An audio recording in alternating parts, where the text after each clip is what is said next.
What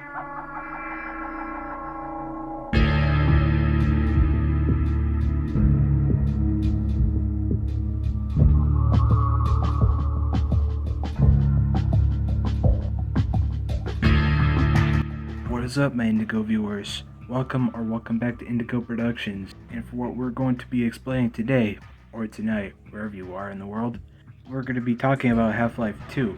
As of recording this, it will be 3 days until the 20th anniversary of Half-Life 2. And I thought making this video would be the perfect time to do it. At least I hope I'll be able to release this in the anniversary, but, at least I hope you enjoy this video.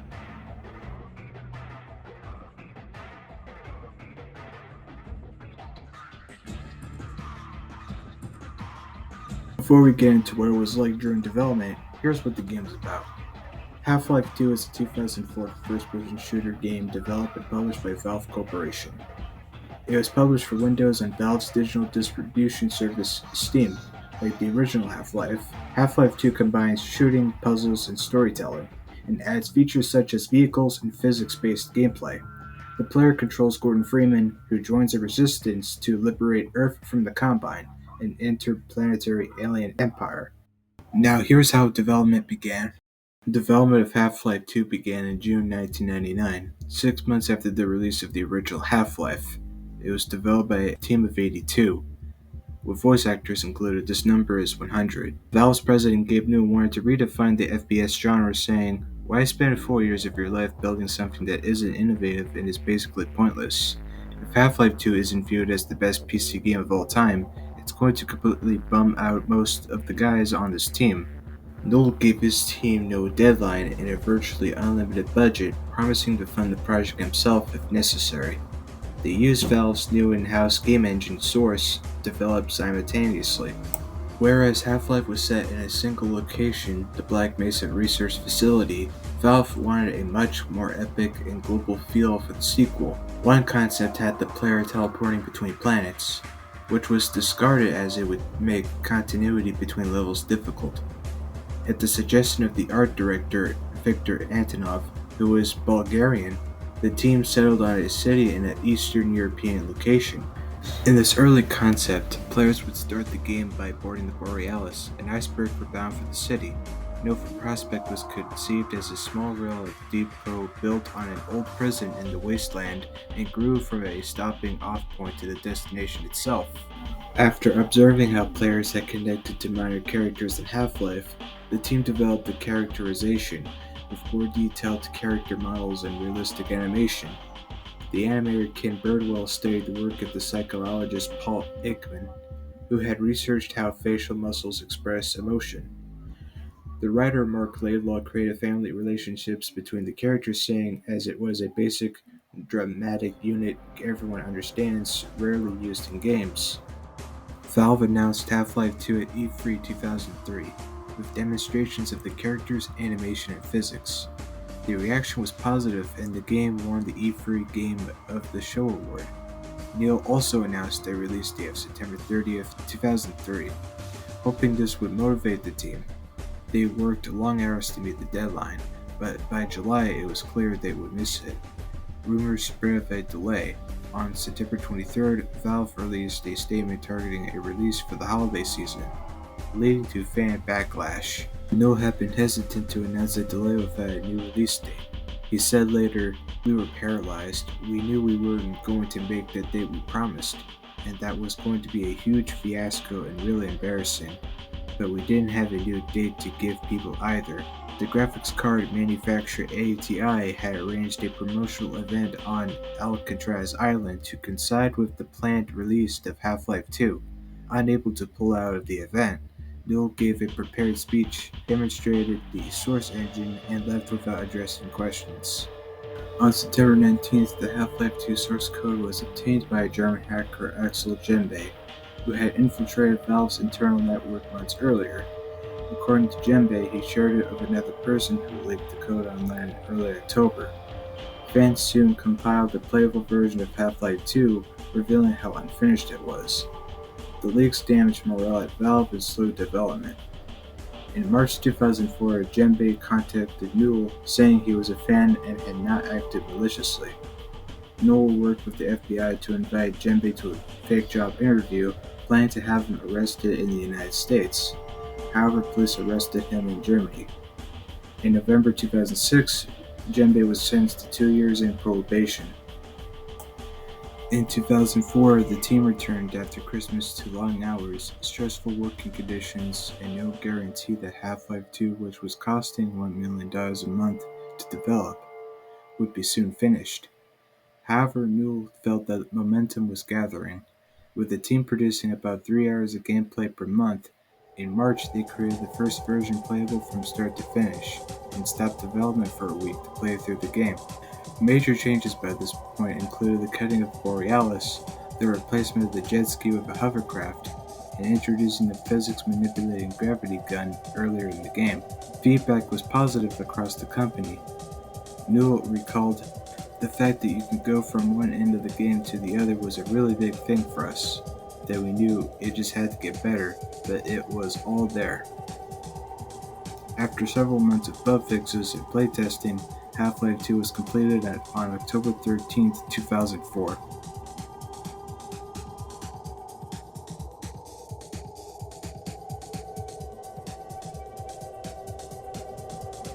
Before we get to the plot, there are spoilers ahead. If you haven't played the game yet, find the timestamp to skip this part of the video.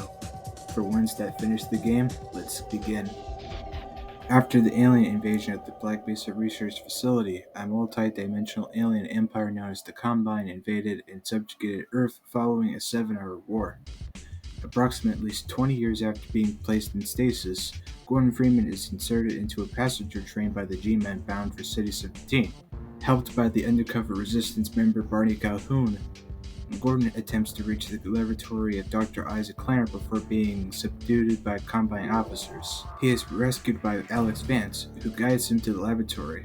Kleiner's attempt to teleport Gordon into the resistance base fails, and Gordon is briefly teleported to the Citadel, the headquarters of Dr. Wallace Breen. With the Combine alerted to Gordon's presence, Gordon progresses to the base using the city's canal system, navigating it on an airboat. At the base, Gordon reunites with Dr. Eli Vance and meets Dr. Judith Mossman. Alex introduces Gordon to her pet robot, Dog, and gives Gordon the gravity gun. The base is attacked by Combine forces who capture Eli and Judith. Gordon diverts through the zombie-infested ghost town of Ravenholm, aided by a lone inhabitant, Father Grigori, to reach a resistance outpost. Those occupants provide him with a dune buggy. He drives across coastlines of severely depleted water levels to reach the Combine prison of Nova Prospekt, where Eli and Judith are being held. Reunited with Alex, they locate Eli in the prison and discover that Judith is a Combine spy. Before they could stop her, Judith teleports herself and Eli to the Citadel. The teleporter explodes moments after Gordon and Alex use it to escape Nova Prospekt. Returning to Kleiner's lab, Gordon and Alex learn that the teleporter malfunctioned and that a week has passed, during which time the Resistance has used the attack on Nova Prospekt to launch an armed rebellion against the Combine, aided by Barney and Dog. Gordon fights his way to the Citadel. Inside, a security system vaporizes Gordon's weapons, but it inadvertently supercharges the gravity gun, helping Gordon progress and climb the tower. Gordon is taken in a transport pod to Breen's private office, near the Citadel's apex, where he and Judith are waiting with Eli and Alex as captives. Breen reveals that he plans to use them as leverage during negotiations with the Combine, which contradicts what he had told Judith. Angered, Judith frees the captives, and Breen attempts to escape using a teleporter on the Citadel's roof. Gordon destroys the reactor, and Breen falls into the abyss. Moments after the reactor explodes, the G-Man reappears and freezes time, praising Gordon's actions and returning him to stasis.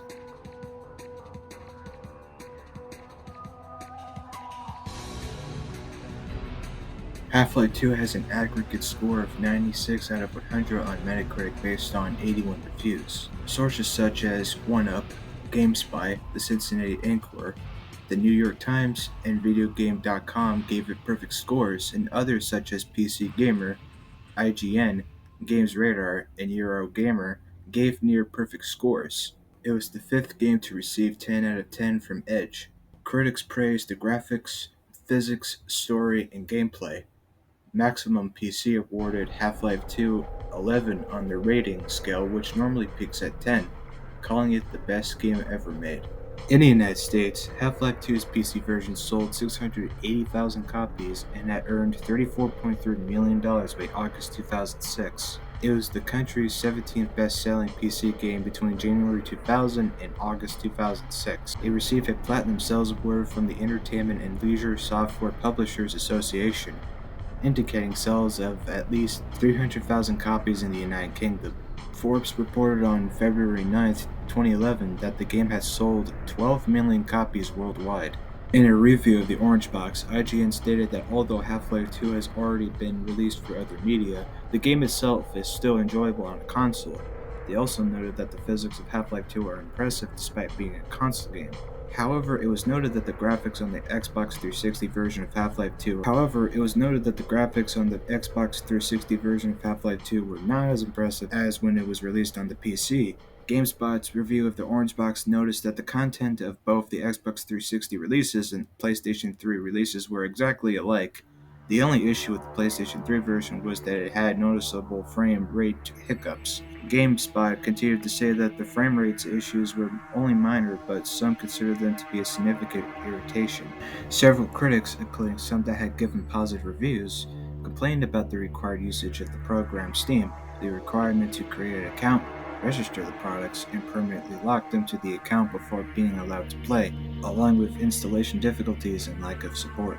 Half-Life 2 earned 39 Game of the Year awards, including Overall Game of the Year at IGN, GameSpot's Award for Best Shooter, GameSpot's Reader's Choice, PC Game of the Year Award, Game of the Year, and Computer Game of the Year from the Interactive Achievement Awards, and Best Game with the Game Developer's Choice Awards, where it was also given various awards for technology, characters, and writing. The editors of Computer Gaming World nominated Half-Life 2 for their 2004 Single Player Shooter of the Year and Overall Game of the Year awards.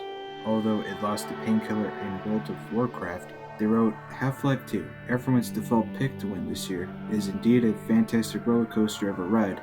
Not as great as the original, but still leagues above most other shooters. Edge awarded Half-Life 2 of its top honor of the year with the award for Best Game as well as awards for innovation and visual design. The game also had a strong showing at the British Academy of Video Games Awards, picking up 6 awards more than any other game that night, with awards including Best Game and Best Online and Multiplayer. Computer Games Magazine named Half-Life 2 the 4th best computer game of 2004. The editors call it a masterful single-player experience that plays a constant game of one-upmanship with itself. It won the magazine's Best Technology, beating out Doom 3, and Best Writing awards, and was a runner-up in the Best Sound Effects, Best AI, and Best Voice Acting categories. Guinness World Records awarded Half-Life 2 the world record for highest-rated shooter by PC Gamer magazine in the Guinness World Records Gamers Edition 2008. Other records awarded the game in the book included largest digital distribution channel for Valve's Steam service, first game to feature a gravity gun, and first PC game to feature developer commentary. In 2009, Game Informer put Half-Life 2 fifth on their list of the top 2,000 games of all time, saying that with Half-Life 2, Valve redefined the way first-person shooters were created. Half-Life 2 was selected by the readers of The Guardian as the best game of the decade, with particular praise for the environment design. The Guardian journalist Keith Stewart wrote that it pushed the envelope for the genre and set a new high watermark for the FPS narrative. One author commented, Half-Life 2 always felt like the European art house answer to Hollywood bluster of Halo and Call of Duty. Half-Life 2 won Crispy Gamer's Game of the Decade Terminate Style poll. It also won Reviews on the Run, IGN's Best Game of the Decade, and Spike Video Game Awards 2012 Game of the Decade. In December 2021, IGN named Half-Life 2 the 9th best game of all time. And that was the end of this video. If you want to see more of what I found, I'm going to be putting my sources in the description. And if you want to see more of my content in the future, you can press that subscribe button and leave that notification bell. That's all I've got to say, and see ya.